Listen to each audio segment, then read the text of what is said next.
come to and we thank you for today. And God, I just ask you to give us the strength and also the mental capacity to do exactly what you would have us to do for our children and our teachers and our staffs.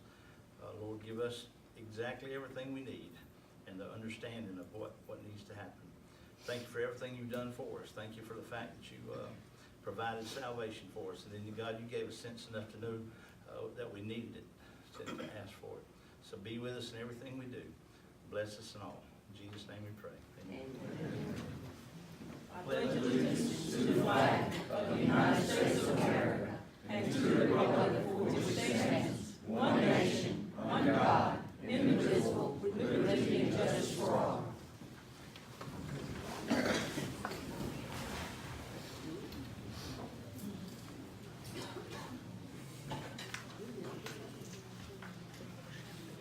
Our mission statement. Our mission is to empower all students to reach their highest levels of achievement. Our vision is in partnership with the community. The Wayne County school system will be a progressive system where all students acquire the knowledge and skills to be productive, responsible, and successful citizens in a rapidly changing world. And our belief is our family, school, and community are responsible for the growth, development, and the success of its students. Motion to adopt the agenda. So move. Second. Move to the second. Mr. Ellis? Yes, ma'am. Mr. Davidson? Yes, ma'am. Mr. Harris? Yes, ma'am. Ms. Daniel? Yes, ma'am. Mr. McPherson? Yes, ma'am. Need a motion to approve the minutes from the March 12th meeting. So move.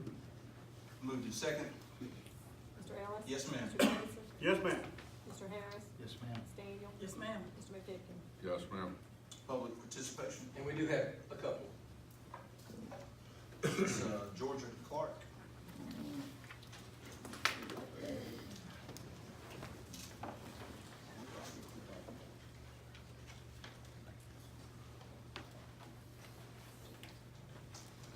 How are y'all? Right, fine. I graduated from high school in 1982 in Wayne County High. I have a t-shirt company called Dirt Road Life. It's started it in 2012. It's all over the world. It's big in Nashville. I'm here to talk about a bullying program, okay? What I want to do is do a campaign at the end of the year when the school, not to take away from any curricular activity. I have a friend that's over the Arts and Entertainment Council up in Atlanta. I've talked to him. He wants to bring his people down and they want to do a drama skit for bullying, different situations, okay? Then I'm gonna talk a little bit about bullying. And I have 4 parents, one from South Carolina, one from Florida, one from North Carolina, and one from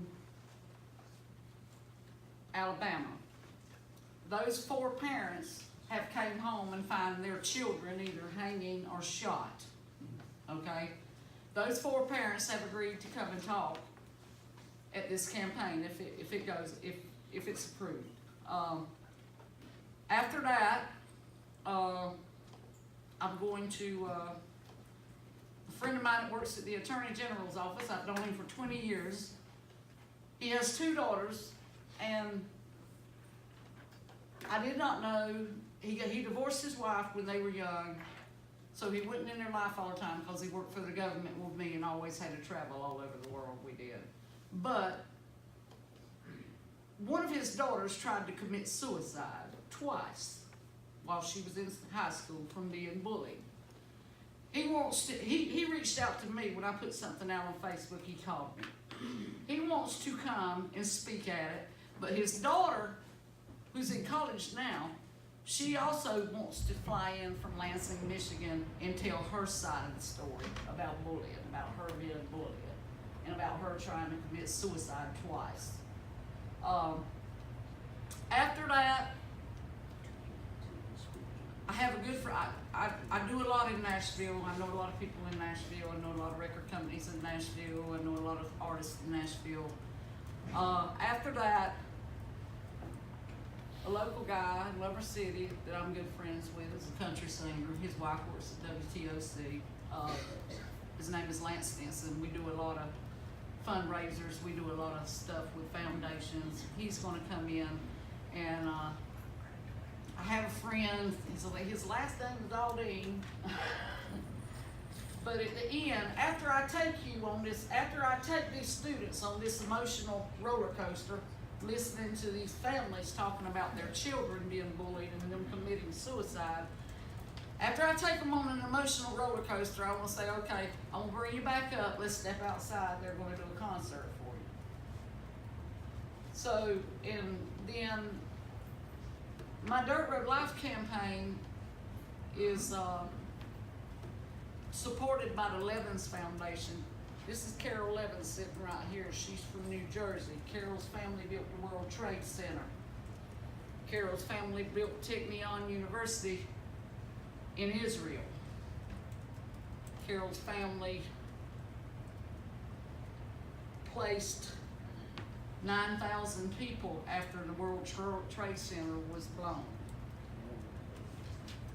Carol's family also has a chair at Brandeis University in Israel.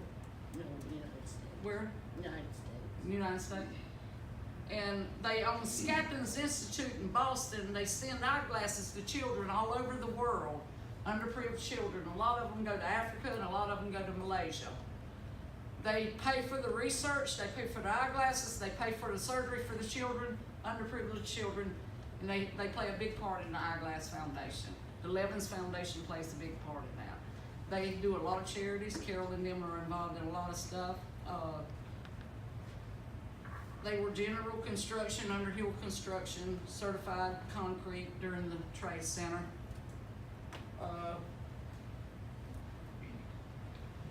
Carol, the Levens Foundation fully supports the Dirt Road Life. They're going to be involved in this. We're going to nonprofit and have a board of directors, and the Levens Foundation is going to support this entire campaign. And a lot of people said, like, well, why don't you do it if they don't let you do it? I'd like to talk more in detail about it. You know, a lot of people with someone, they're like, well, if they don't let you do it, why don't you do it, like out at J.C. Landon or somewhere on the weekend? I don't want to do it at J.C. Landon. I don't want to do it on the weekend.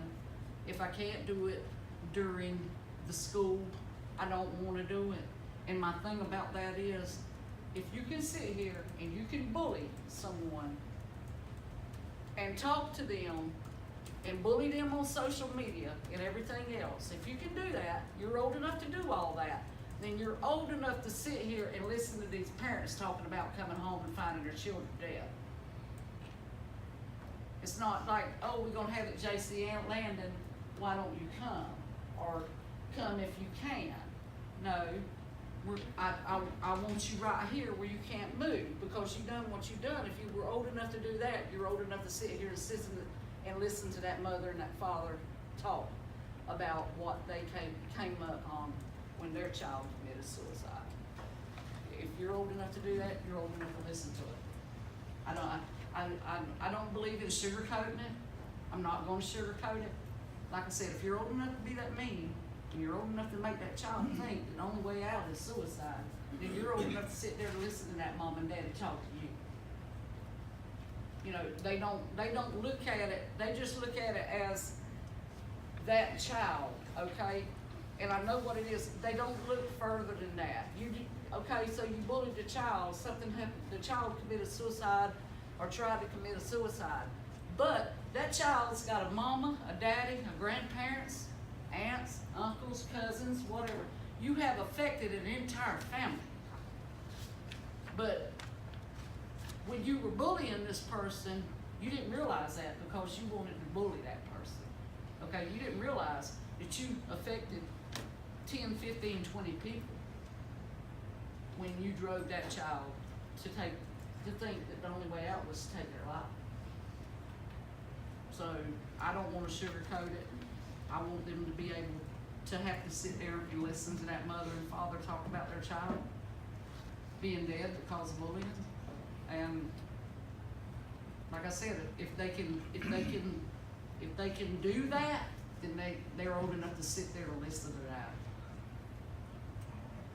And, I wanna do, this will be my first one. The Levens Foundation is backing it. We're gonna make it on a Dirt Road Life, my t-shirt company, we're gonna nonprofit it out. And the Levens Foundation is gonna start a board of directors. We haven't done that yet, we're talking about it, lawyers and stuff. We're gonna try to put this in every school we can and make it an annual thing. All right, Ms. Clark, well, we definitely appreciate you coming to share your part. We are gonna ask that you follow up with the superintendent. As for anything that we do inside of the school system, first has to come through his office. And once he has it all together with all the information and your board of directors, then we can bring it back to the board for approval. Okay. All right, thank you, ma'am. Thank you. Mr. Stephen Deere? I don't really need that. I'm pretty loud. Good evening. Thank you for letting me be here. I'm gonna be brief because it looks like you've got a special night here and I want all the attention to be afforded to that if we can. This subject is I'm not gonna reinvent the wheel here, and I may be trying to do that. I know there's been a lot of discussion lately about the money that's going to be spent for the new track and where it's gonna be located. And unfortunately, I don't know the long-term plans of construction, future construction for different school buildings or that kind of thing. But one thing that I'd like to say is we've got a block here, a large block here, that everything sits on that's concentrated right here now mostly. I could envision, just an idea, it's probably already been thought out, but I can envision a sports complex here in this area without having to go and take down good money. And maybe I hope I'm not overstepping my bounds here, but I understood we might have to raise some buildings back there to put in a track, but there's plenty of room out here, right here where the old high school was, to put in a track. There's room out here to put in a future pool for the high school. There's room to put in, to have volleyball facilities, wrestling facilities. I mean, I could see and envision a fall and spring sports festival, multiple sports festival here that would generate some revenue rather than just going and possibly taking away what we've already accomplished and hurting feelings in the process. Now, I'm not a member of the Touchdown Club, and I don't really have any, as of yet, some grandkids here that are about to go to school, but I have grown up here, and I'd like to see it prosper, and really, we've got an old junior high school over here that's been here since I was here, and I'm old, okay? I'm sure one day that's gonna be taken down. We're gonna have to provide some of the needs. I know that you guys have done a phenomenal job. I mean, that's out there for everybody to see. But I would like for you to consider it that, you know, the extra cost that it would entail to take down and install an installation. I know there was talk about it going to the current high school. But as I understand it, I think it's been busting at the seams for years, hasn't it? I mean, I don't know when you're gonna, I mean, we're growing, is my point. But something here, that could be a focal point for the county and the high school athletics. And it just seems to be a location that everybody's familiar with. Our neighbors all around us are familiar with this. Our other cities, our competitors, our other sports teams. But I just want you to consider that before we go. And congratulations to everybody that deserves it. Yes, sir. Thank you. Thank you. Resolutions and recognitions. Yes, sir, we do have several here tonight. We'll start off with Dr. Reggie Burgess has his monthly Good as Gold staff member recognition. All right, this is the best part of the board meeting, we get to recognize some folks.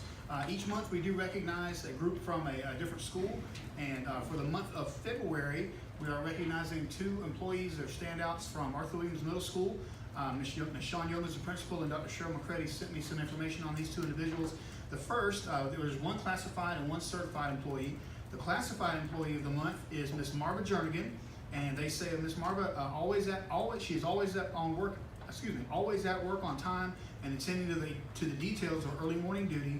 We call on Ms. Marva all day long to take care of things for us, and she's never complained. It doesn't matter what the task, she is always on it. And so I'm going to invite Ms. Marva to come up. We're going to present her with a few gifts. Let's give her a round of applause.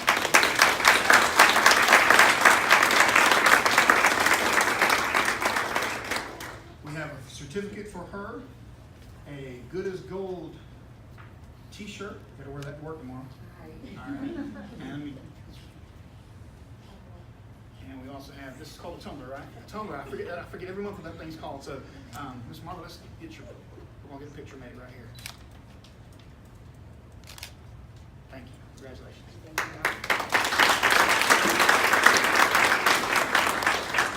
All right, and the certified employee of the month is Mr. Michael Gallagher.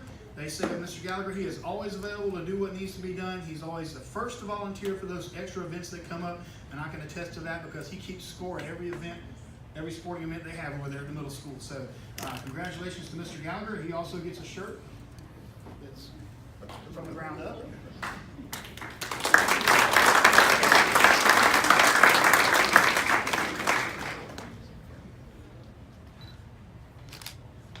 All right, congratulations. Thank you, sir.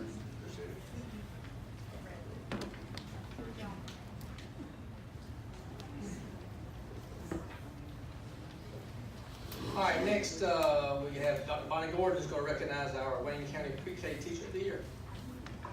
Hello, I wanted to take a few minutes just to recognize some wonderful teaching that comes from an individual that had already been mentioned to me prior to someone going and actually watching one of her lessons. Actually, it was our pre-K consultant, Mr. Brian Griffin, who was over right from the start, that left Tammy's room, Tammy Peak, one day and said she ought to be nominated for the Pre-K Teacher of the Year right from the start program. And so there is an application that we have submitted. So Tammy Peak, I'm going to tell you a little bit about some comments that were made. And again, this came not only from a person from out of town, but people in town such as Miss Denny, who had told me even prior to Mr. Bryan that Tammy, that your classroom was just one that everybody in the school system and outside needed to visit at some point. So I want you to know that you got accolades from people within as much as you did people that come in to watch you teach. There's really, when we started writing the application, there's really too much to read here, and I don't want to bore you, but I tried to pull out some little pieces that I thought represented her the best. So I'm going to do that based on the application that we turned into the state. I don't have a plaque for her tonight because I wanted to read Pre-K Teacher of the Year for Georgia, but we just don't know that yet. So I don't have anything to present her tonight, but we will make sure you get something, but we're going to wait on the state to come through for us first. One of the things that she said is that she realized from when she started teaching that when she looked back that there were many classes that she was not engaged in as a student. So she tried to figure out why was the engagement level low in some classes compared to others where it was very high, that she enjoyed school. So she went back and started remembering that those places where she was most engaged and enjoyed the most was when she was provided visuals for knowledge, and that would help her to retain information. So one of her critical statements were, understanding and believing that my role as a teacher is to spark the interest of the learner is my foundation for planning lessons and activities. And I think, again, that's just a critical piece, and knowing that that's part of our duties and responsibilities as a classroom teacher is to spark the interest of students. Another thing that she said is, this is an example of her questioning to pre-K students that I loved. Brian Griffin, our consultant, did mark that she asked some of the best questions that he had ever heard of a pre-K teacher. And one of those examples is, one recent question to her students was, do trees have birthdays? And of course my students said, no, trees don't have birthdays. But as the week progressed, they discussed the tree age by showing a piece of the wood and counting the rings. What excitement there was in the room as the children discovered that trees do have birthdays. So if you can just visualize that, those students will never forget that trees have birthdays, and those rings tell those stories about their birthdays. One other thing is that she usually ends a day with something like this, telling the students, you are somebody. You are a part of the classroom family now. You have a purpose that has a plan with it. Let's learn new things this year. So she's always promoting the community that we know the classroom wants to take on, and hopefully that those students feel that their first experience in school is just a very safe place to be with Ms. Peak and our other pre-K teachers.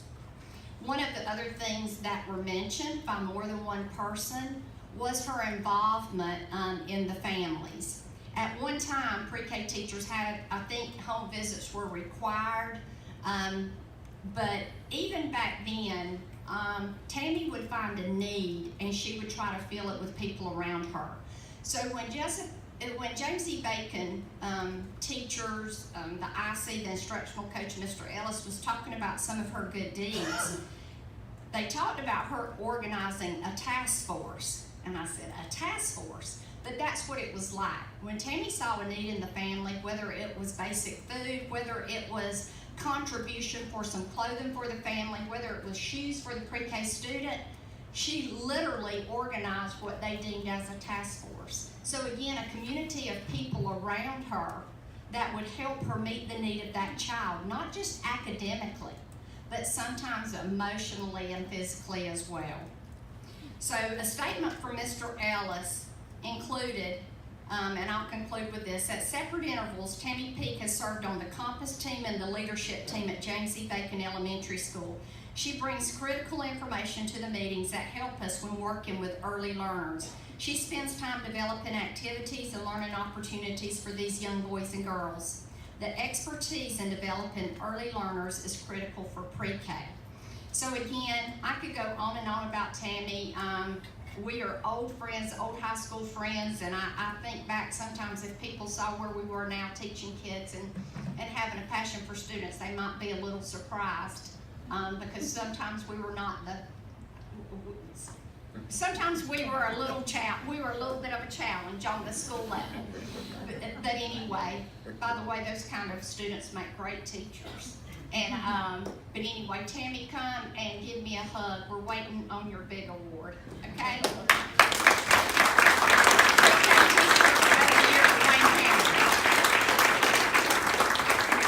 Will her family please stand? Because she has a crowd here. You want to speak to them?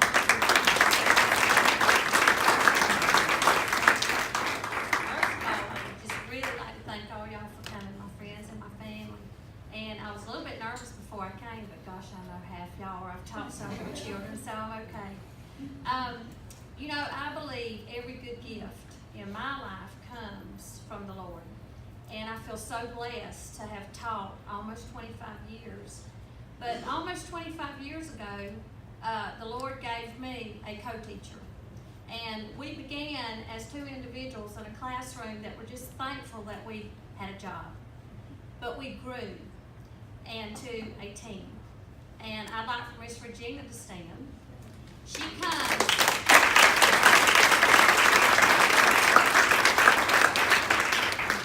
comes every day to work with RA.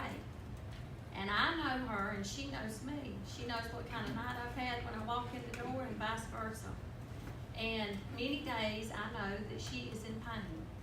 But she provides such love and diversity, and my weaknesses, she makes strong. And I hope vice versa for her. I don't think we'll be doing this 25 more years, Regina, but if we did, you would be the person that I would pick to be with. And I just want to publicly say how much our parapros mean to the pre-K program. Thank y'all so much.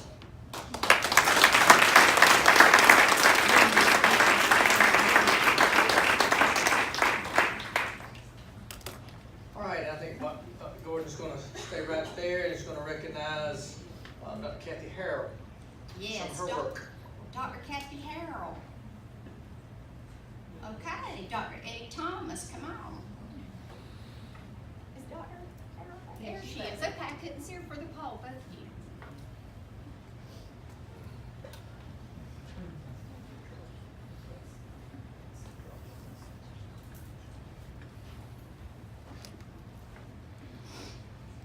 And each of you are getting a mug. It's just been a long day, so.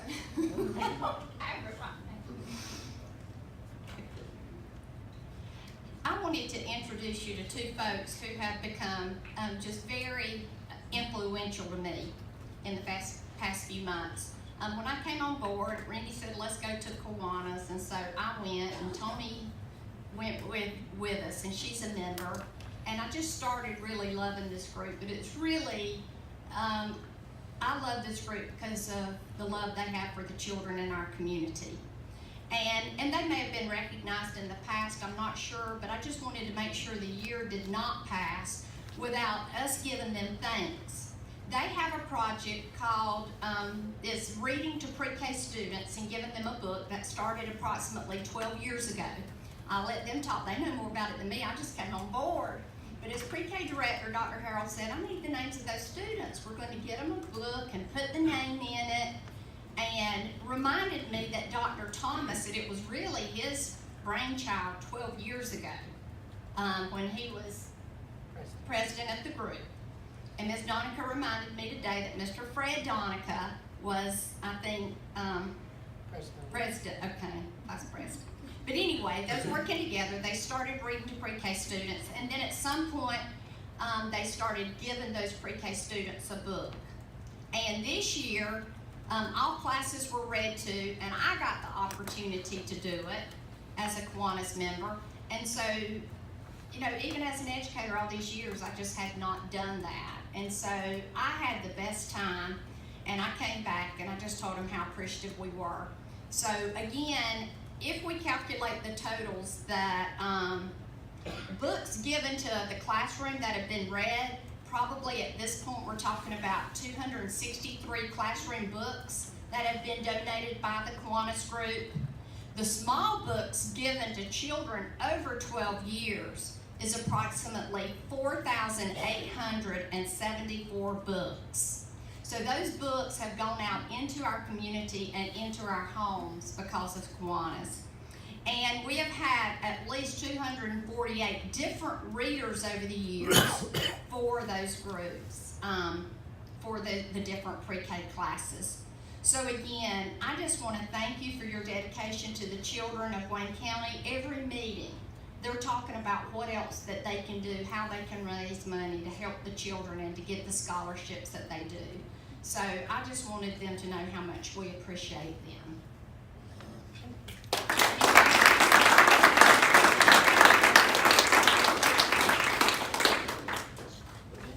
Thank you. Kiwanis members, stand up. Thank you. Thank you. All right, this time, Ms. Amy Dean is gonna, we've been very excited about adding part back to our elementary schools, and they've just performed just above and beyond. I don't want to steal Ms. Denny's thunder, but we wanted to just kind of update you, Ms. Denny. It's a great board meeting to start out like this. I'm thrilled tonight to recognize 7 ladies, and I'm going to ask them to go ahead and come up. I'll call you in my school order. We have Kathy Popple from James Bacon, and April Popple from Jessup Elementary, Jennifer Linton from Martha Ross Smith Elementary, and Amy Fry from Odom Elementary, Cindy Blanton from Scriven Elementary, and Laura Gregory pulls double duty at Arthur Williams Middle School and Martha Puckett Middle School, and Laura Rice from Wayne County High School. So these, of course, are our art teachers, and so Barb and Laura are not new art teachers, but these four ladies and Miss Fry are our new elementary art teachers, and we're so thankful to have art back in our classrooms. And so I want to tell you a little story. So at the beginning of the year, Laura called me and asked if it would be possible for the art teachers to collaborate like our academic teachers do. And we said, well, sure, we can do that. And so Laura organized all of that and got them together, and at their very first meeting, we had sent them some information that we had gotten from the state about a grant that art teachers could apply for. And with really no direction, I mean, I'm ashamed to say, no direction, no support from the central office or anything, they wrote the grant at their very first collaborative meeting of the whole year. And y'all come stand out here so Drew can get a picture of you with a big check. Y'all go stand over there. So they wrote this grant and got $10,000. And so let me tell you a little bit about the grant. Come on down. I want you to come stand in front of them. It'll be all right. It'll be all right. So while they're getting their picture made, I'll tell you a little bit about the grant. So the grant is called a START grant, and that is little s, little t, and big A-R-T. And these were grants that the State Department created to assist rural schools in creating art initiatives and in creating art programs. And so they had to go to schools that either had new programs or programs that had not been in existence for very long. Less than 35 grants were given out statewide, and our teacher's grant was selected as one of those. And Laura, our fearless leader there, was featured on Georgia Public Radio's Virginia Prescott show called On Second Thought. And I thought about playing a little clip of that tonight, but I couldn't pick exactly what to say. But Laura very eloquently talked about the fact that Wayne County, like many school districts, had gone through some lean years, but that we were thrilled to have been able to return art instruction to our school, to our elementary schools. She talked about our community involvement in our schools, and really talked a lot about the Wayne County Arts Council being a great partner with this group of ladies. And she did a great job representing not only Wayne County, but I think art teachers all over the state on that radio show. But I want to tell you what they decided to when they wrote this grant, what they purchased, and this shows, I think, the true heart of a teacher. So, you know, a lot of times when people get money, they want stuff. But the bulk of this grant is going to pay for professional learning for them so that they can just continue to refine their craft. And so they've chosen to purchase a product called Art of Education University, and they'll have opportunities to participate in online learning.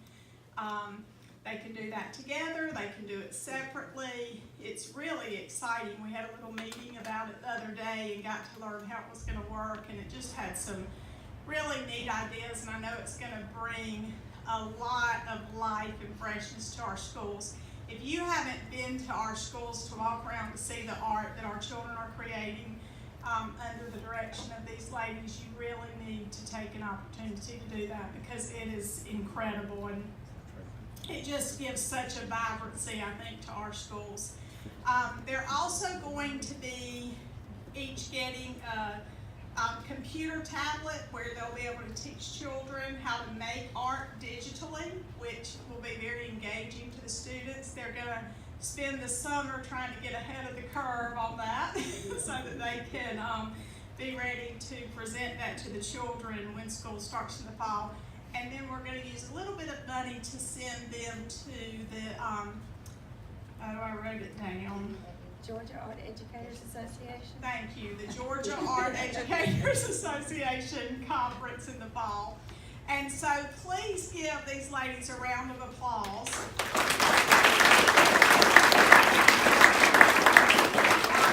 It's been so refreshing just to see a group really gel and seem to enjoy being together, and they all tell me how much they love their jobs, and we're so thankful to have art back in our schools, which is so important. Y'all want to talk? I know you said it. Well, thank you, ladies. We're proud of the work you do, and we're proud of the fact that y'all brought $10,000 to our district so that we can feed it back into the, really the hands of our kids. So thank y'all.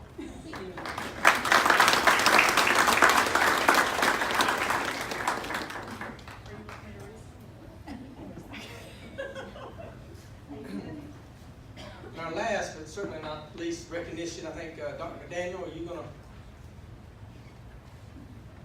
There you are. Step forward and want to recognize just a tremendous group of young men that have represented us at the highest level, and of course, that starts with leadership. Just so proud of what Coach Ray and this group has accomplished this year.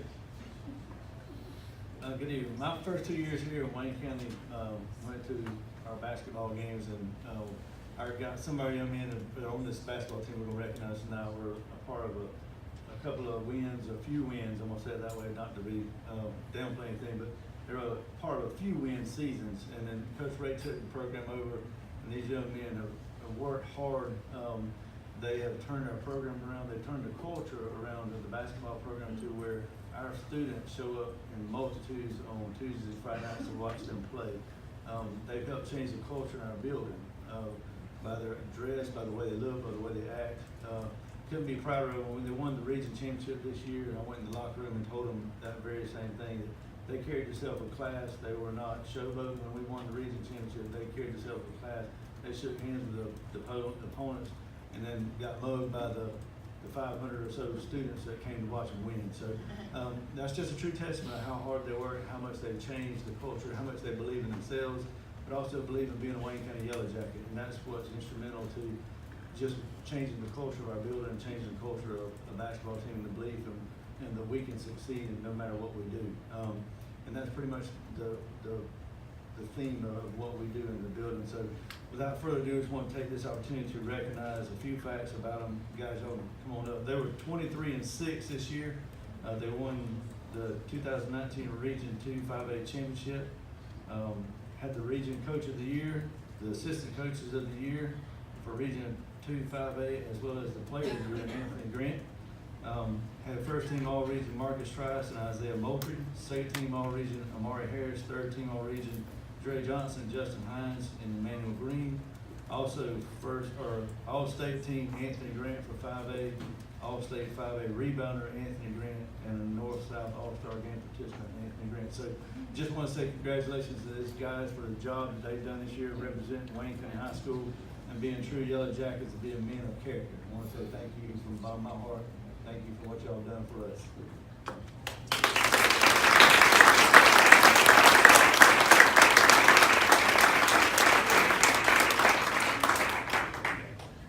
Good evening.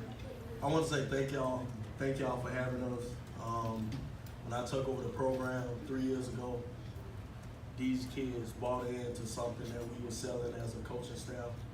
We said that we do the right thing on and off the court and in the classroom, that good things were going to happen. And this season have shown that throughout the first year, the second year, and also the third year. So I want to thank y'all for having us, and man, I want to thank these kids. I see some parents here. Thank y'all. We do a whole lot in this program, but most of all, we do it the right way. And for these kids, man, they have bought in 6 o'clock practices. I mean, summertime, June, July, and just to see the success that we have had and from my coaching staff all the way to everybody in the building, the administration staff, our board, and also for our community. I want to thank y'all. Thank y'all for having us. Don't go away, I got a question. You didn't know you had a test, did you? I like to know, I've heard that your boys, young men, 'cause you know, you're not boys anymore, that your young men have done something pretty well with the SAT. Oh yes, all of our kids, all of our seniors and juniors, we make sure all our seniors and juniors, they already have taken the SAT and also the ACT. All 7 seniors that we have passed the SAT with over 1,000 points.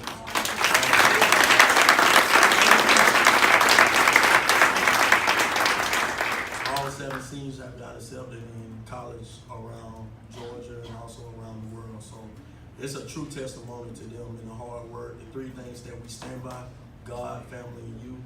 And like I said from the start, they have bought into this program and what we are selling. Okay, I got one more question. I know that you deal with X's and O's and you've done a great job of that. Can you tell me a little bit about the extra things that you do with these fellas to make them who they are? We do a whole lot. The biggest thing that we do, we try to take them away from their comfort zone. We have a shut-in at the high school where we can gel as a team. We have played in Atlanta Hawks Phillips Arena 2 times since I took over the program. We also, this summer, we go to a whole lot of college games and community service. I think that's big. We do a whole lot we go to different churches. We also have a community service called Pick Up on Highways. So we get out on Saturday mornings and we also go pick up paper on the highway. So just a lot of team gelling things that we do. And also like during the Christmas break this year, we have went to 3 or 4 college basketball games just for the kids to see there's a whole lot of things that's different than just being around their core peers. So we want to thank them. Like I said, the parents are amazing. So without their help and something I want to read. Ma'am? I need to see that all-state gentleman right there. That all-state? Yeah, I want him to step forward. That is a big deal.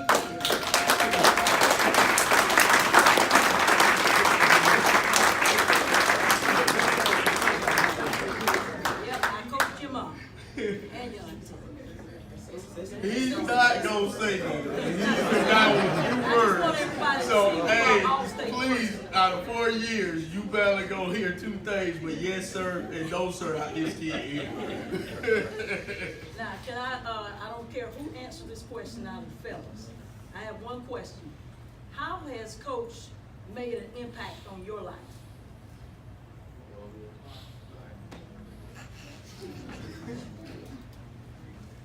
Coach Ray, he tells us all the time, one day that ball will go flat.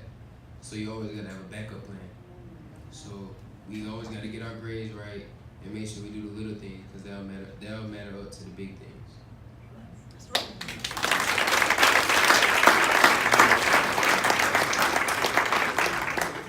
Thank y'all. Thank y'all.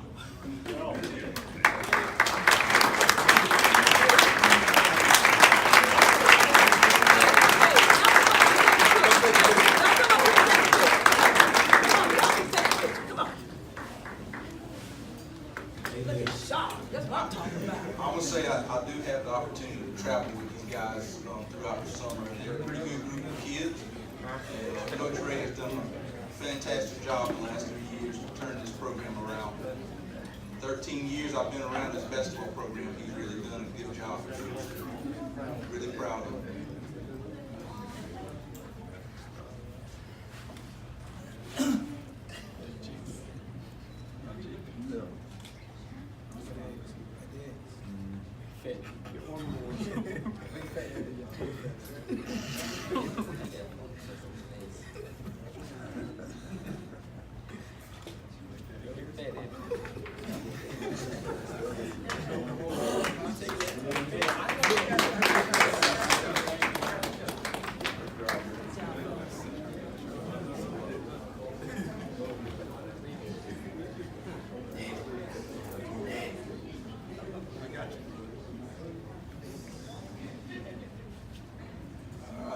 Items of business.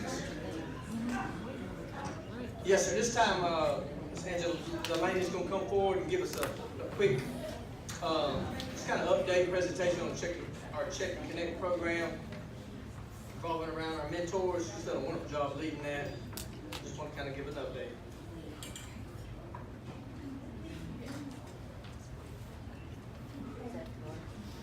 Hi there.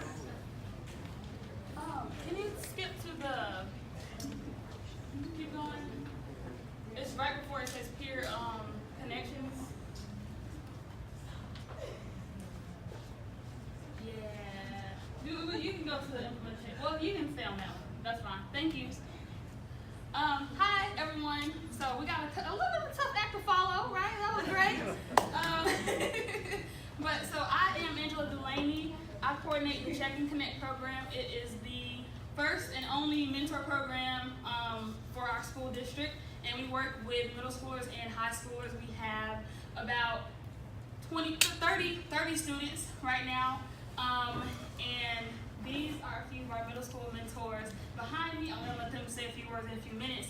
But I came here, I probably presented maybe, I don't know, a year ago or so, about the program and what we're about, how it's implemented and things like that. But tonight I just want to give y'all a little bit of an update on how things have gone since we started implementing.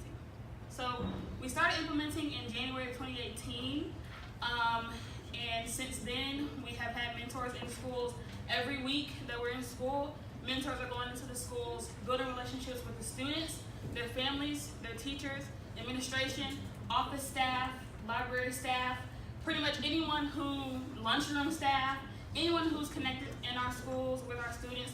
We have worked to build relationships with them in order to better support our students. So, you can go on to the next slide. So a few things that we've implemented are peer connections and family connections, because we really have a strong emphasis on family engagement as part of the Check and Connect program. So we do kickoff celebrations every August, and they're invite only. And I mean, all of our kids get invited, but they get a special invitation. And then we give it to an administrator or a teacher at the school who's close to the student, and they get to hand deliver the invitations to them. So I know Dr. Priester has hand delivered some invitations before for us for certain little gatherings that we've had. We've had a cookie decorating party, we have end of the year parties, and our big thing that we implemented this year was a family pizza and game night. And we had that here at the Tech Center to kind of offset any feelings that families may have about the school. They may have uneasy feelings about the school setting. We got them out of that setting and into the Tech Center, and we had we had about 30 people there.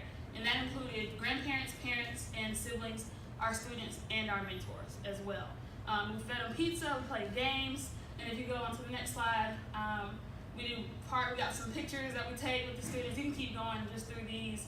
That's the family pizza and game night that we had here.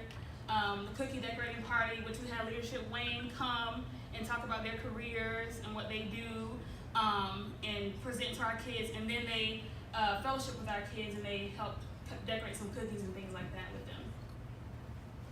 So I'm talking fast because I'm excited. But I have some mentors here with me, and I just want them to share with you about their experience, because right now we are really in the thick of trying to grow our program, and we have had trouble attaining new mentors. So I just want to let y'all know kind of what their experience, I want to let them tell you what their experience has been, so that you can then go out into the community and be an advocate for our program. Because without the manpower, we will not be able to continue this program, because there won't be anybody to take on these new kids who are coming to the high school, coming to the middle school, because no matter what, they're coming, and we have to be able to support them. And in order to support them, we need more mentors. So that's why I want them to tell you their perspective on how things are going for them as mentors. Hi, I'm Stephanie Bell. I'm actually the Executive Director for Pierce County Family Connection. So I work in Pierce County, but I live in Wayne County. And I used to work for the Board of Education. And I love Wayne County, and my kids go to school in Wayne County. So if you want to make a change and if you want to see a difference, then you've got to get involved. And these kids are the way to get involved. And so I've been in Check and Connect since the very beginning. So we are going on a year and a half now of having our students. I have 3 7th grade boys, and I love love them dearly. I've learned things about them this year that we didn't get to learn last year because it takes, they say, about a year and a half for you to really gain their trust. They've told me things that they tell me is family business, but now since I'm family, they can tell me, and we've gotten really close to them. I tell them I'm going to be that crazy mom when they graduate, you know, out in the thing, I'll be screaming and they'll be calling me off the field because I'll be so glad that they're graduating. It's really exciting and it's really rewarding, but I found that these kids, they count on us to be there every single week. They want to be able to believe in us as much as we believe in them.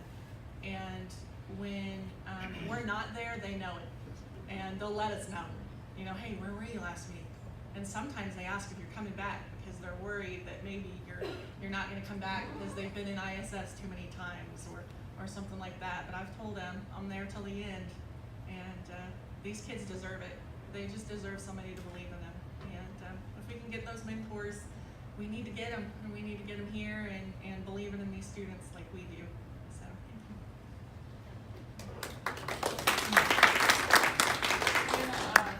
Iman Johnson is gonna say a few words. Good evening, everybody. Stephanie pretty much said everything, but I just want to add a little bit. Basically, you know, like Stephanie was saying, it's important to always give back, and that's always been something that that my family instilled in me. And my son has been out of school since 2014, so I don't have any kids in the school system anymore. Got a grandbaby getting ready to start. So, but anyway, I wanted to definitely give back and try to give these kids something that I had growing up, and that is encouragement, and to let them know that they can accomplish anything, no matter what it looks like around their community or around their environment and surroundings, that they can still accomplish anything they want to in life. So usually when I meet with my kids, you know, I talk to them about their grades, of course, but also about their future. And they're probably looking at me like, I'm only in 7th grade. I don't know. I have no idea. I said, well, you got to start thinking about it. I said, because when I come back next week, I want you to tell me, what do you want to do? I said, because I'm going to help you do it, and we're going to do it. And so, like Stephanie said, you know, I can't wait until they graduate. I'm just so happy we get to follow them all the way through the 12th grade, the graduation. I think that was like one of the biggest things that drew me to the program, that we get to follow them for their whole high school and middle school career. And so we definitely need more mentors because the need is so great, and there's so many kids that can benefit from this program, and the kids that we mentor have benefited so much. Just in the 2 kids that I mentor, I've seen some tremendous improvement in their grades, their attitudes. They want to get involved in extracurricular activities. They'll actually talk to me now since we've been meeting with them for about a year and a half. Like Steph said, you know, it takes a while, but you have to be committed and you have to be consistent. And so that's very important. And so that's what I think we've all tried to do, is be committed and be consistent. And so I would tell people, if you can't be committed and be consistent, don't do it, because the kids need you, and really I think I kind of need them too to hold me accountable. So, but I really enjoyed it. And at first I didn't think that, you know, an hour or 30 or 45 minutes would make a difference, but it really has. And they do look forward to it, and you know, we're just giving them that extra help that the teachers can't give them, their parents can't give them. We're there to offer that extra support. So it's a great program.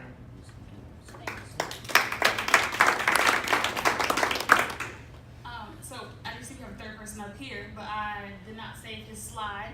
This is Tahir Delaney. He works at Martha Puckett, and he also mentors 2 boys at Martha Puckett. And he came into our program in February, and he helped fill a gap that we had. We needed males, and so as soon as he came on, we put him with 2 boys. Now we have 2 males. Brandon Williams is also a mentor of ours, and he mentors at the high school. He can't be here because he's working night shift, but I'll let Tahir say a few words about his experience as well. Hey, I just want to say that being a Check and Connect mentor for me is all about giving back, because I truly believe that while we're still here, that our greatest purpose is to give ourselves to something greater than ourselves. So it's been really awesome. Like, I'll just give you an example. My first mentor, or mentee, I started mentoring him, and 3 weeks later, he ended up in alternative school, so to show you how great I was doing, right?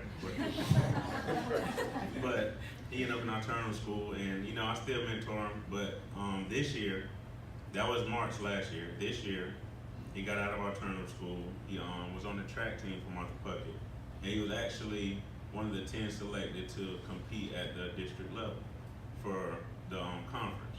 So just, it goes to show that just how much encouraging these kids, because they may not get it from anybody else but us.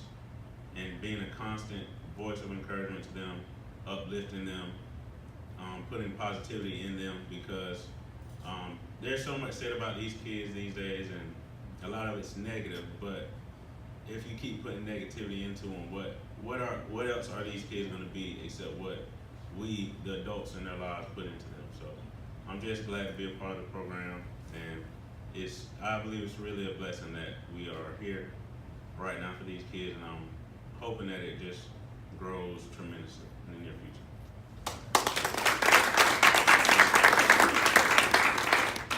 Okay, so I hope that hearing from them, you were able to hear the passion in their voices, the connections that they built with their kids, and the connections that we'll continue to build with our students. I have interviewed 2 new mentors that will hopefully be coming on the fall. My goal is 10 at least. So hopefully y'all can help us get there by continuing to get the word out and let people know how great it is. But I want to share with you all some case studies. Some students, I'm going to step a little closer because I can't really see. So student A is my student. She was a freshman when we started in January of 2018, but she was supposed to be a sophomore. She had about 3 credits, but by the end of the school year, she had recovered enough credits. I want to say she had 6 credits, but she recovered enough credits by the end of the school year to become as a junior this school year. So now she's a junior, she's on track, and we're working towards her goals after graduation. She'll be hopefully our first Check and Connect graduate because she's the oldest. And she's more engaged in school, she's more involved in different things, extracurricular things, and more invested in her future, pretty much. And speaking of, okay, and then another student is Stephanie's student.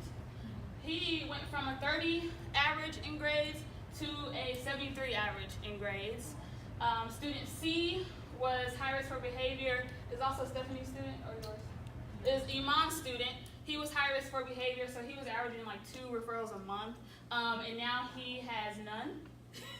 And then, this is Stephanie's student. Stephanie's student was failing at least 4 courses, and now is passing all 6 of his courses, and he has 6 courses because he's a middle school student. So that's just the difference that this program is making for us. And also, we traveled to Atlanta, and we presented for the DOE. So they feel that our program is doing pretty well. They've noticed what we're doing here, and they asked me if I would come and present for them in Atlanta at the Disproportionality Forum. And I said yes, and I was like, I want to bring 2 mentors with me. And so Stephanie and Iman actually traveled with me to Atlanta. And before that, we worked with the Department of Education to produce a short video for our students, featuring about 4 students. And they answered some questions on the spot about their experiences.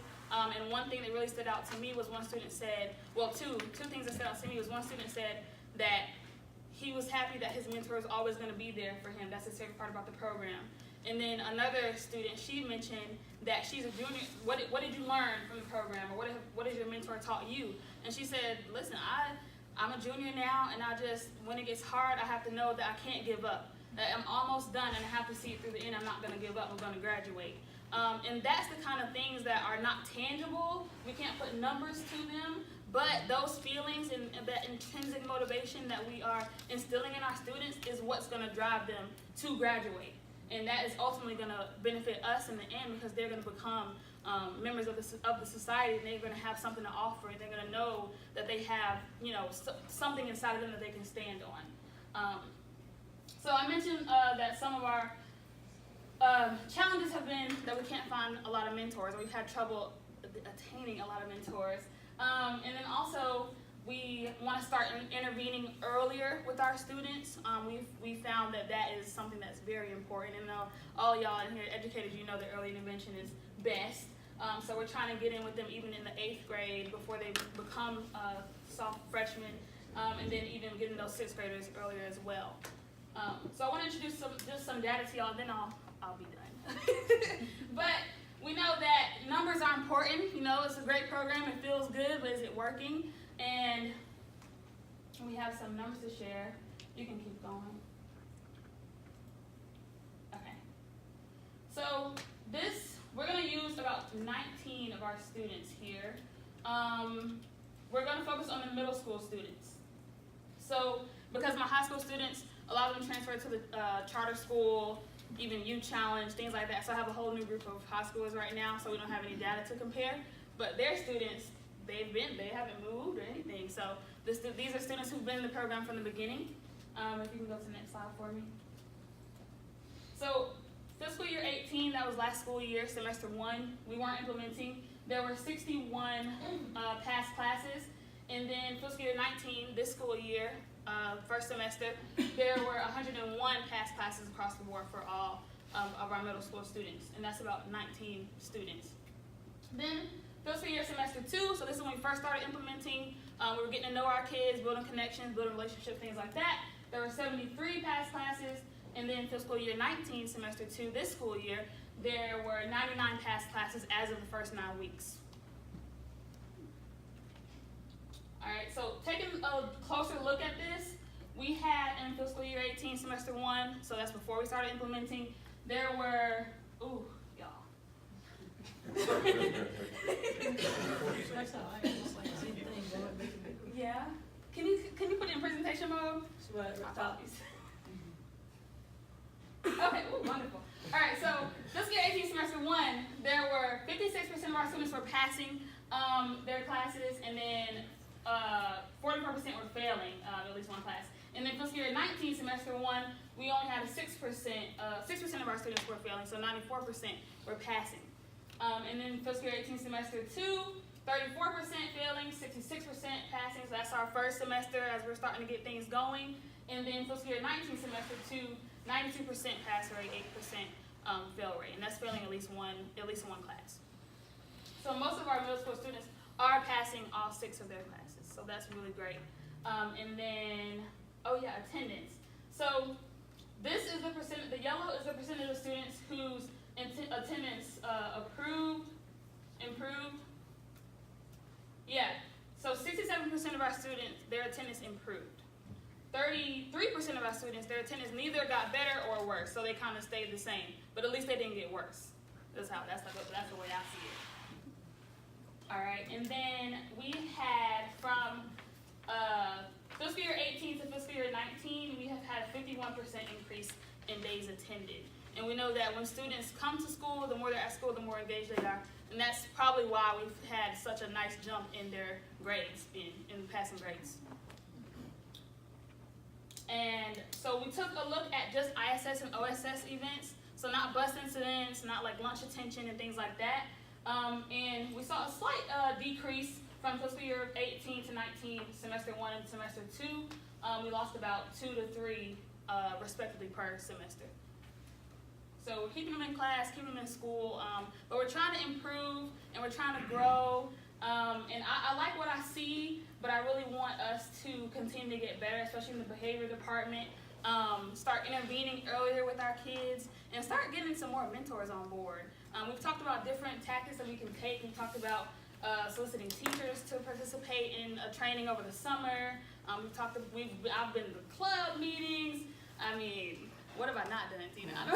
Newspaper, I've been on the radio. I need to go on the news. Maybe I should do that.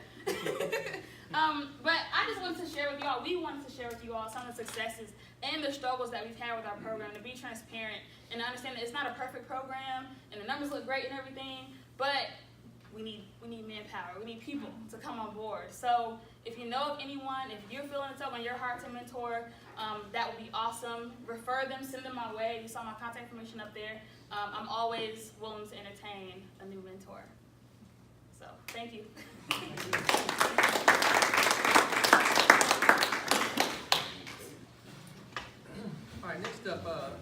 as you know, our advanced ed visit was last week, went very well.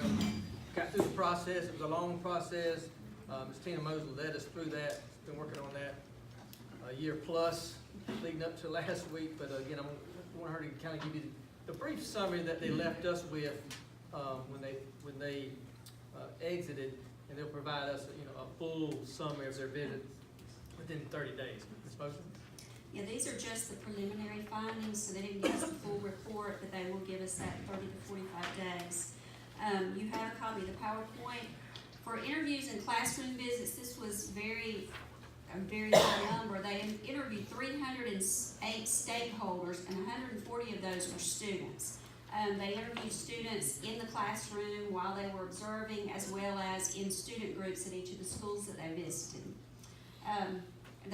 As you can see, it was a long list of people that we gathered in different locations at different times for them to interview about the school system.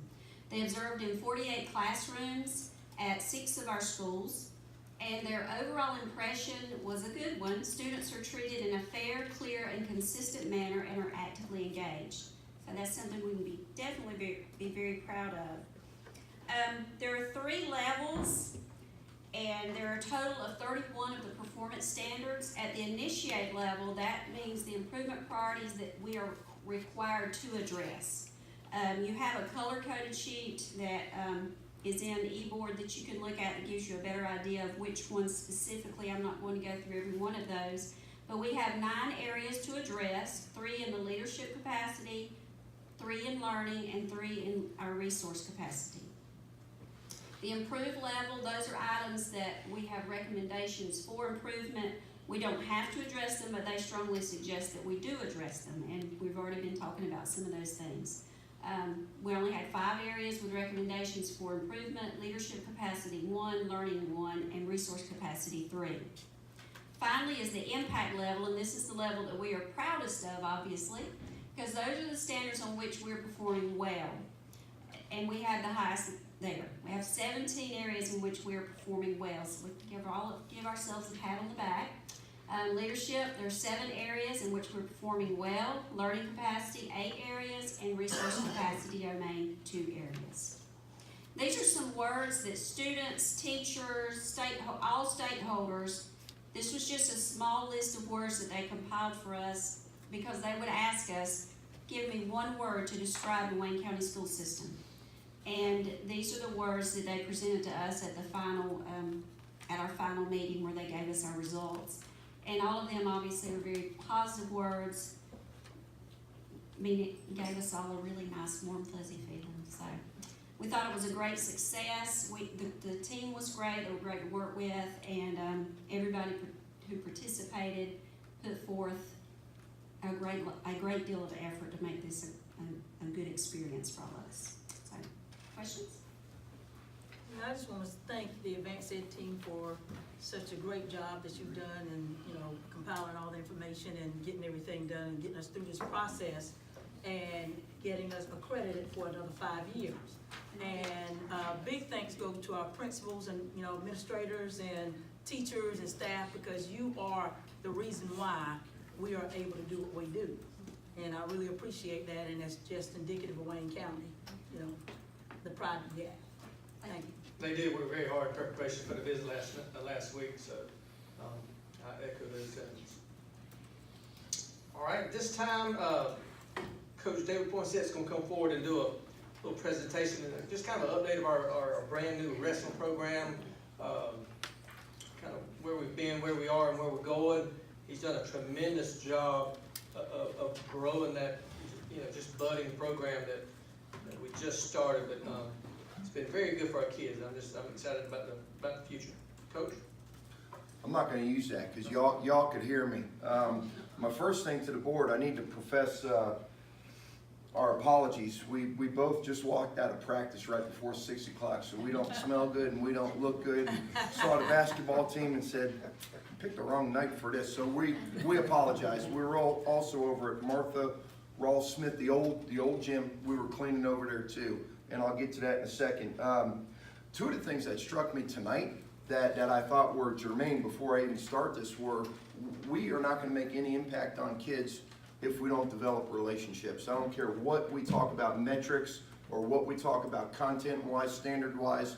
If we can't foster or bridge a relationship with a kid, then we're not going to make an impact. And we actually have done a pretty good job with that in wrestling. Now here's my metric for you right here.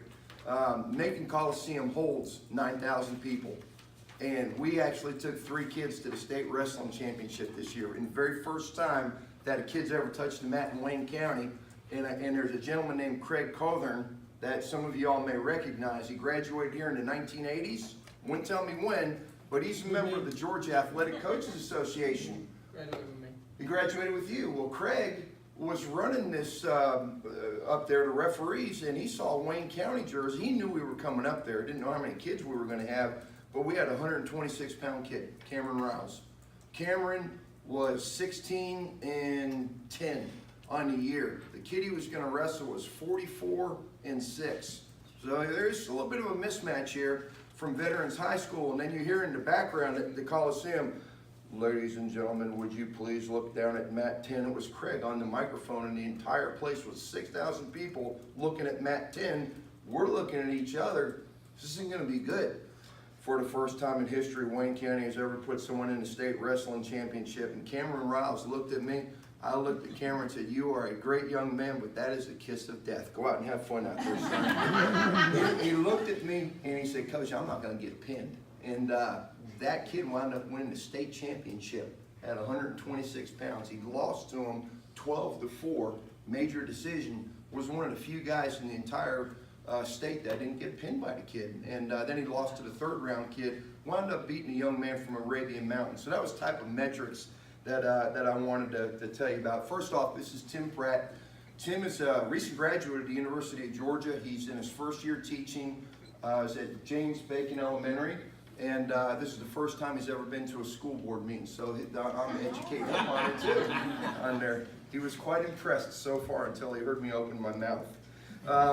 Here's where we're at with our program. We started with 46 kids last year, wound up with 32 young men. Of those people, we had 11 multi-sport athletes. We had people from tennis, band, ROTC, soccer. What else? Will Cordero, our first guy that ever won, is the drum major in the band. Our record, 10 and 14. You know, I sat and listened to Demetrius said 23 wins. I was like, we have to get up there and tell people we only won 10 matches, lost 14.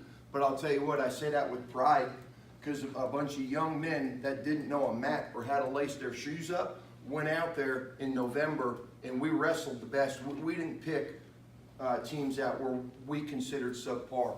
We wrestled Lowndes High School. We beat Lowndes High School the very first year. We beat them.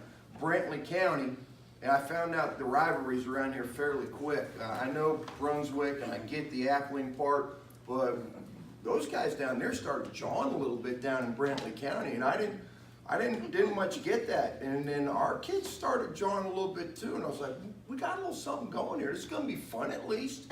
We went out and beat Brantley County. Brantley County said that they weren't going to lose to us. Our kids went out there and won resoundingly too.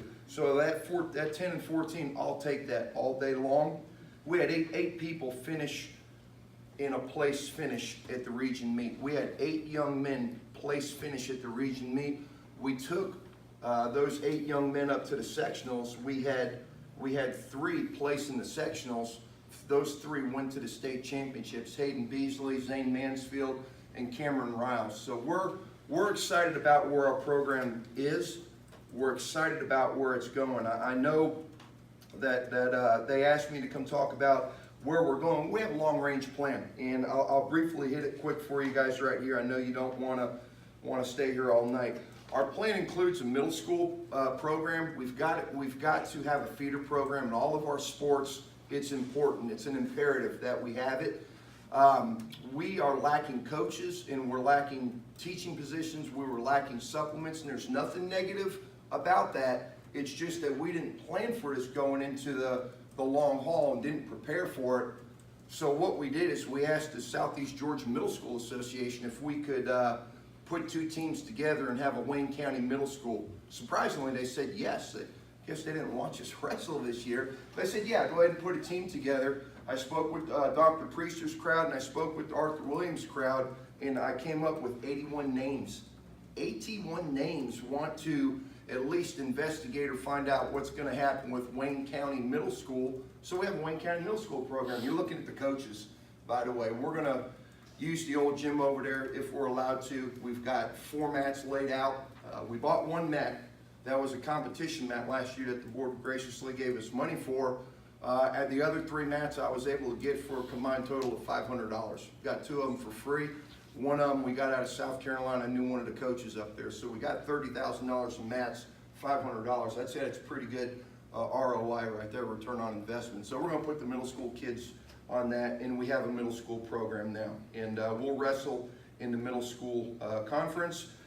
And we want to develop that talent, and we're actually doing a summer program, which is where we're coming from right now. We had 15 kids out practicing today, and hopefully when we get these young men and women, we had 27 women, young ladies, sign up for this thing. It's inevitable, guys. This is a co-ed program. This is not a male program. We welcome that. We don't shy away from it. Our kids, they've already wrestled it. There's a young lady over at Pierce County High School that's ranked 14th in the nation. 14th in the nation, and we go over there and practice with her. Our young man, Jaquan Felix, beat her 6-4 in a match, but after that, our guys were over there just cutting up with her. Likewise, friendships developed. So we don't have a problem with the co-ed aspect of it. We just need to make sure that we plan for it with our locker room facilities and such. But we actually think that'll be beneficial, because I think that'll help with the problems of bullying and the pressures, the social pressures. You're going to find that men and women, young men and young women in a co-educational or a co-ed program structure, probably going to wind up doing better than it if they were apart right there. And studies have seemed to show that. We want to have a year-round investment in our program. We want to create opportunities for students that are not normally involved in athletics. 126-pound kid. If, Ken and I were talking, we said that we wanted to do this for football. I said, Ken, if we're playing with a 126-pound DB, we're fired. We can't. So we got to have 106-pound kids, 126-pound kids, all the way up to our Logan Pritchards, Chris Davises, Gavin Garners, those guys, Kamondre Dixon. I think wrestling is a great venue, not only because of the co-ed, but we get the kids that don't normally come out for other sports that feel they have a home and they can participate and they can compete. And that's one of the things that we're looking forward to do. And we think we can do that with a year-round investment. Gender neutrality, we talked about that. Practice, competition, camps. Here's something that was a pleasant surprise for us. University of Pittsburgh, we know the coaching staff up there. And the University of Pittsburgh has a 2-week intensive camp that costs about $1,700 to go to. Wayne County is going to be flying 2, if not 3 kids up there. They're going for free. They were invited to come up there with our connections. So we're going to get kids out of the community into the bigger venues, just like Lemetris did with baseball or basketball up in Atlanta. We're going to do that with wrestling too, and we have the ability to do that. And it's going to be a great experience for these kids. Club wrestling is something we want to look at too. There's a Southeast Georgia Wrestling Association over at Pierce County right now that is looking to move. And my question is, why not us? I asked the whole time, and they said, why not you? I said, well, come on over here and look at what we got. And they said, we want to come over to Jessup. Yeah, my point exactly. We don't have to drive. We don't have to pay anything. We can grow our kids year round and do that. That's part of our long range program. Discipline, student athletes and discipline. You hear this from coaches. Ken is big on that in his program. You see it dovetailed through all of our sports. I spent 23 years in college, and Tim has come out of that environment. But if you are not going to do something for me in the classroom or something for a teacher in a classroom, I can't invest my time on you to do it out on a court or out on a field. In other words, I want to see a return on my investment. When I was a college coach, if I'm going to spend $500,000 on you during the course of 5 years of football, what I'm going to invest relative to what I'm coming back, if you don't do it in the classroom, I'm not wasting my money on you to do it out on the court. And that's an idea we brought with us with wrestling. And we told these kids, if you don't produce, then you're not gonna be part of our program, and we're gonna hold them accountable for that. So academically, we want to do that, generate interest in the recruitment of student athletes too.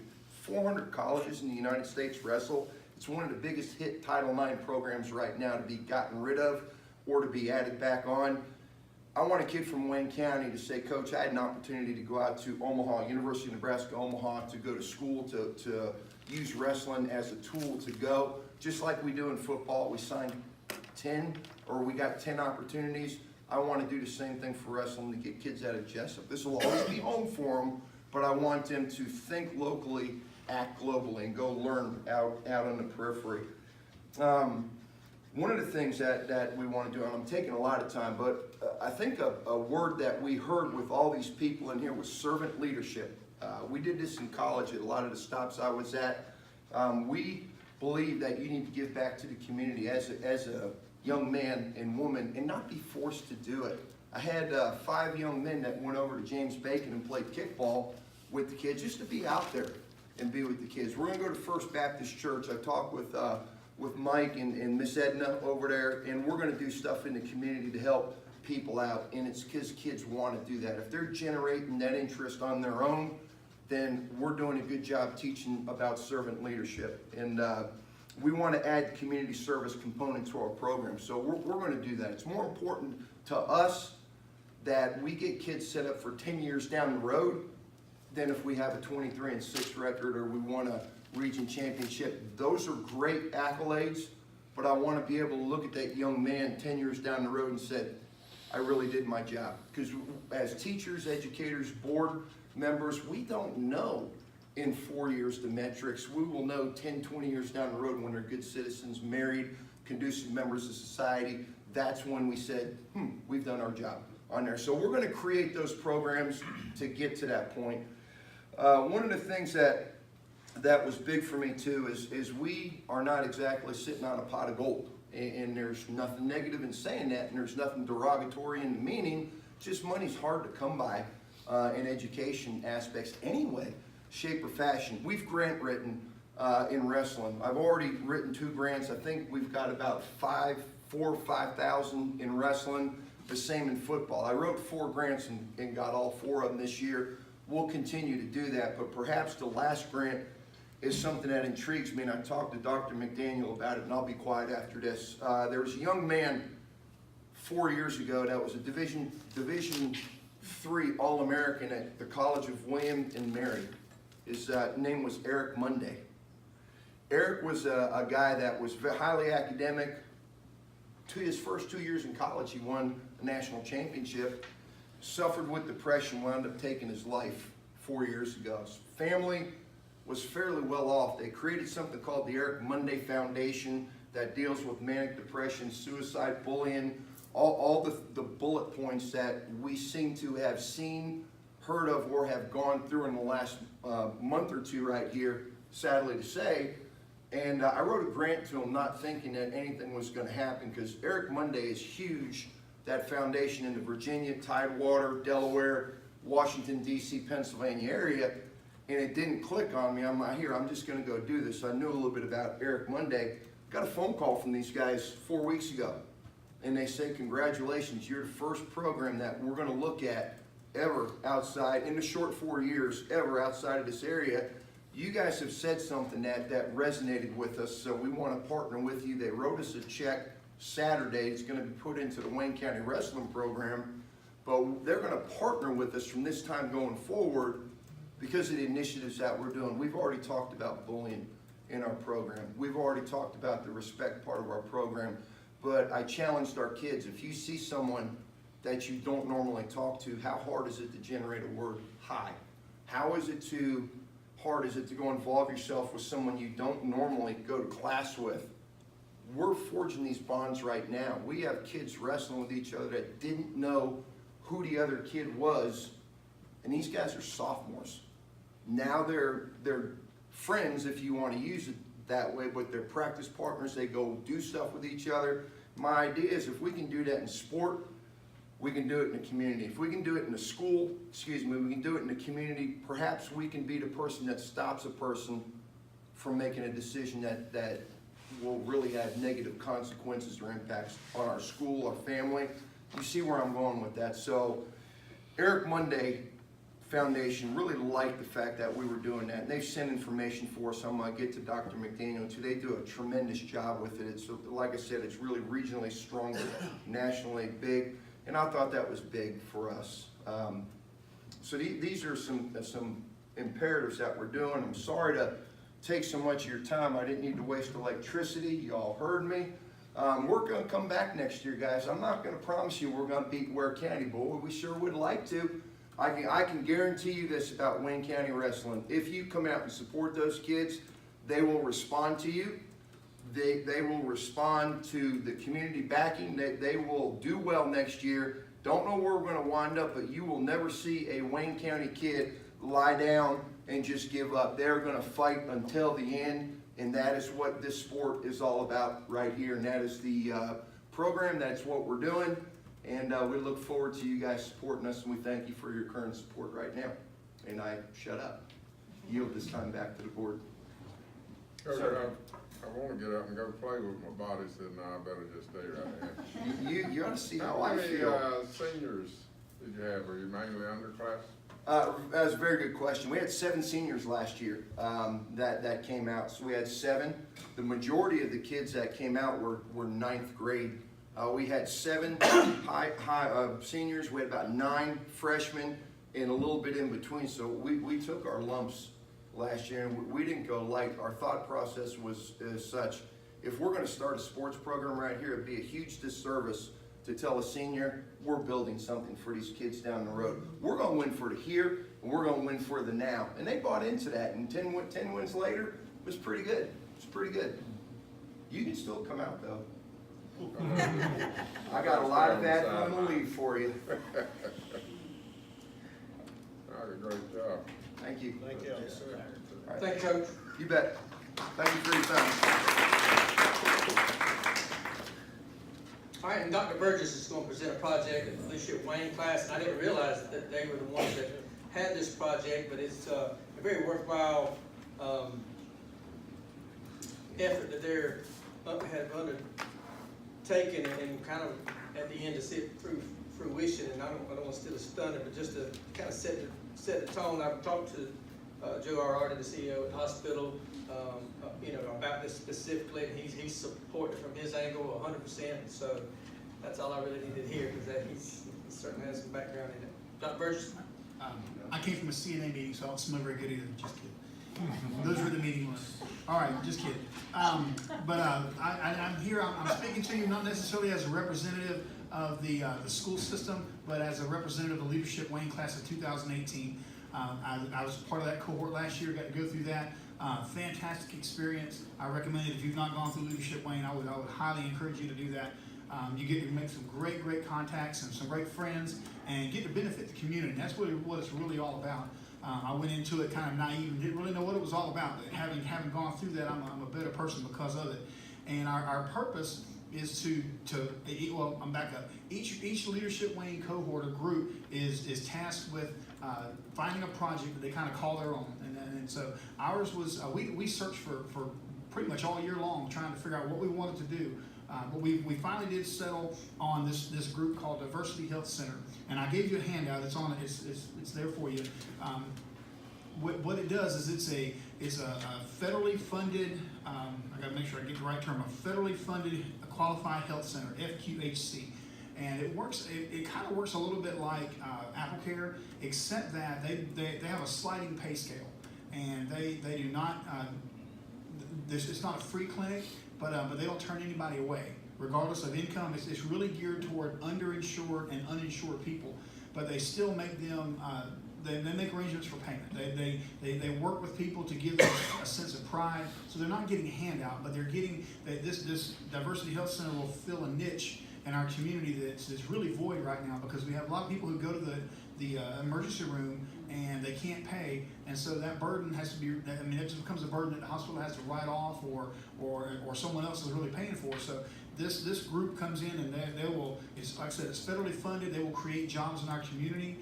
They source the work out through local doctors, dentists, and optometrists, and all those services. The way we came about this is they have 3 offices nearby. They have one in Fort Stewart, one in Hinesville, and one in Long County. 2 years ago, the Long County office of this Diversity Health Center, about less than 5% of their clients or their clientele, their visitors, came from Wayne County. Last year, 55% of their clientele came from Wayne County. So our people are leaving here to go across the river to get health care. So we talked to Joe Irardi and got his support, 100% support, as Dr. Brinson said. They are on board. We have the blessing of the county commissioners, the city commissioners. We've actually even secured a building. The building that right now is occupied by the Recreation Department, right there by the old, National Guard Armory. We have that facility ready to go. Once the grant is approved, we can, and the rec department moves out into their new facility, we have that building ready to go. And it's gonna be absolutely no cost to the community. Like I say, it's federally funded, the money's there. And the lady who is in charge of this, and Stephanie Thieker's her name, she is a sharp lady. She's written so many grants. She's gotten the grants for all of the local areas, Hinesville, Fort Stewart, and Long County. So we feel confident that if we can get a letter of support, and that's what I'm here for today, is just to and ask for a letter of support. I've drafted one, given it to Dr. Brinson, he'll share with you, and ask if you could just kind of be our advocate and support that effort, and we'll get the grant turned in and see if we can get it to come to Wayne County. Yes. We're gonna get our Melissa Thomas back. I hope so. Yeah, she works at the one in Lewis. Yes. As a PA. Mm-hmm. Like I said, it's a very worthwhile endeavor, and they're asking for a letter of support, which we did take the latitude of drafting one. But if that's something you think you can support, I would ask you to consider taking action, and we can sign this and go ahead and kind of keep them. I think we're one of the last stops in the. Yes, sir. We everything's gonna be turned in by April 1st. The Right. grant deadline. You need a motion, or? Yes, We need to make a motion. Yeah, I make a motion that we support I'll this. second. Moved in second. Mr. Ellis? Yes, ma'am. Mr. Davidson? Yes, ma'am. Mr. Harris? Yes, ma'am. Ms. Daniel? Yes, ma'am. Mr. Gibson? Yes, ma'am. Dr. Burgess, I really want to congratulate the group for the work that y'all doing and not letting this go to waste, all the work y'all put in, and be a part of that as a shadow, and this year getting to see, to chair a group.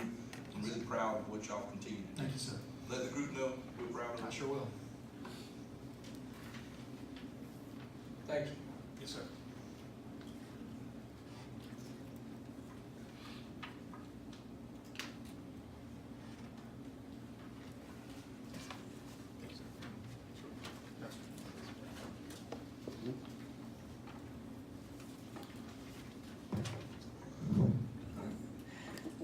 And I just wanted, I put the James E. Baker project on here. I know, everybody's getting anxious and ready to go, but just to kind of update you where we are, the request for proposals for construction manager / general contractor's been out, I think a couple weeks now, so we'll, when we come back from spring break, you may have to, I think it's gonna stay posted one more week, but we'll be collecting those, working through, the ones that we feel like are, qualifiers and meet all the criteria we've set, and then we'll be bringing that information to you. Maybe we'll try to get it whittled down to a manageable number, 2, 3, 5, whatever we think, of quality for your review, and go ahead and definitely get one chosen by the middle of or at least the end of April, where we can begin that design process of the last couple of months of school, along with the Bacon staff and Mr. Ellis and his admin, and then we'll be ready to start when we can. Again, we have to wait until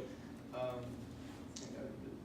governor signs the budget, y'all officially approve it at the end, and of course the state board has to approve it, and it has to work in a certain order. So that's the reason for having to wait a couple more months. But we are working behind the scenes, getting everything ready. But does anybody have any questions or have anything that's come up that you need to get information on? Is there any way that pothole that I ran into at James E. Bacon, can it be filled in with something other than just little dirt or gravel put in there? I'll Because check I that. was looping, trying to get my mile, and it's a crater. Which one? Where at? We got a couple. I'm sorry. One at the pickup. Drop off pickup. Front door. I know you got I was that. driving Yeah. and, map it out. I didn't know that one. Okay. I'll check on it. Yeah. We It's fixed it a and crater. washes back out. I got you. We'll check on it. Sure will. Anything else? That's it. All right. Next, sir. Oh, next item, we do have a few policies just for review. And so I'll just kind of mention them and leave them with you unless you have any changes you want to discuss them further. Again, this is just a 5-year review. The policies AFC, which is emergency closings of school. Policy GEC, the recruitment and of professional personnel. And then policy IHEB, our acceleration, academic achievement policy that really deals with acceleration.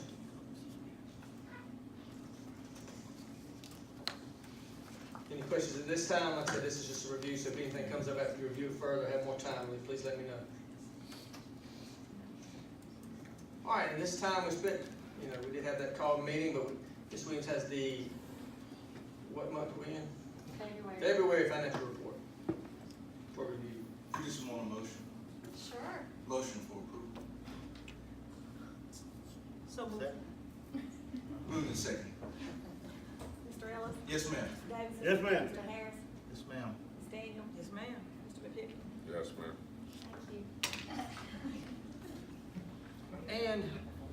And again, we did spend that hour before this meeting, but I did add this as an agenda item to see if there was anything further that we wanted to discuss or gather information on. We talked about the big pieces, again, providing that 2% raise for all the people that were not included in the initial, I guess, allocation from the state. But we still have some fine tuning. If there's anything else that's kind of on your mind, you need information on as we continue this. Will we have another call meeting? Will we have another need, or will we? We will. We'll probably review it one more time, and then we'll have a meeting to adopt the tentative budget. We advertise it for a couple weeks, and then we adopt the final. And we'll look to have the final budget approved by The end of May. the end of May would be great. Yes. All right. So That's I my need to understanding. move on adding the 2 middle school positions for wrestling. Oh, he sold me. That's all.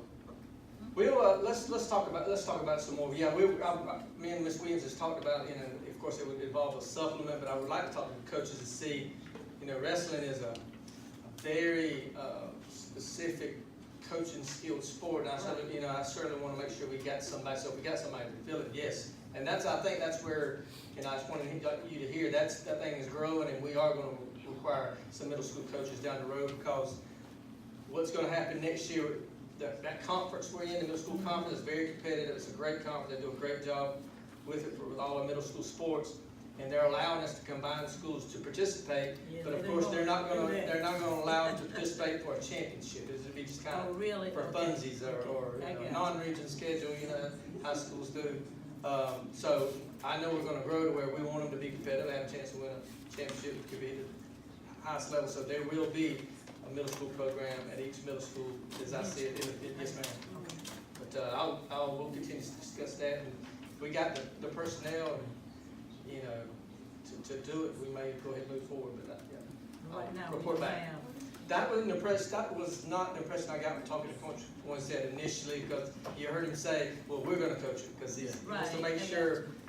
Kids' safety, of course, with wrestling is just paramount, because those kids, once they learn some of the moves, they can hurt each other. If you're not instructing them the right way, we want to just make sure we're safe.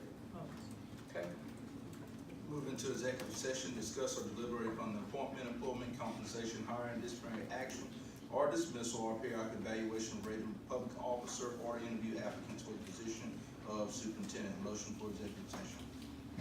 So moved. Second. Move in second. Mr. Ellis? Yes, ma'am. Mr. Davidson? Yes, ma'am. Mr. Harris? Yes, ma'am. Ms. Daniel? Yes, ma'am. Mr. McPicken? Yes, ma'am.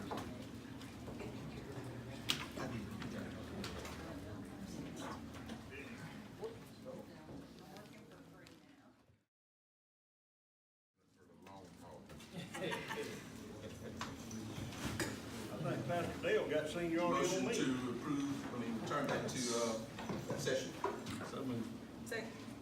Move in second. Mr. Ellis? Yes, ma'am. Mr. Davidson? Yes, ma'am. Mr. Harris? Yes, ma'am. Ms. Daniel? Yes, ma'am. Mr. McPicken? Yes, ma'am. We have a long list of names, and so I'm just gonna ask for a motion to approve the personnel recommendations for March 26, 2019, to include, the second round recommendations for contracts that were tenure 19 and 20. Motion for approval. So moved. Second. Moved in second. Mr. Ellis? Yes, ma'am. Mr. Davidson? Yes, ma'am. Mr. Harris? Yes, ma'am. Ms. Daniel? Yes, ma'am. Mr. McPicken? Yes, ma'am. Mr. McPicken?